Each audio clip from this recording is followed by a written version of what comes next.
Dissociative identity disorder, DID। Basically DID, जिसे हम multiple personality disorder भी कहते हैं, ये कंडीशन जेनेटिक भी हो सकती है, बायोलॉजिकल भी हो सकती है, but most of the time ये हमें ट्रॉमा रिलेटेड केसेस में नजर आती है।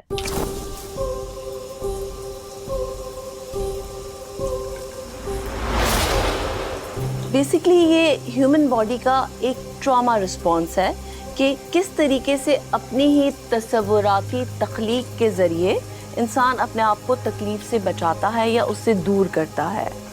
ह्यूमन बॉडी का the blue one, prefrontal cortex, इस कंडीशन में बहुत ज़्यादा ओवर एक्टिव हो जाता है, जिसकी वजह से क्या होता है कि मरीज़ या तो बिल्कुल सुन्न हो जाता है या फिर वो अपने आप को अपने इर्द गिर्द से और ख़ुद से बिल्कुल अलग तस्वुर करने लगता है, जैसे कि वो उस जगह का पार्ट ही नहीं है। आप दिन में बहुत सारे लोगों से मिलते होंगे जो बज़ाहिर आपको बिल्कुल नॉर्मल लगते हैं।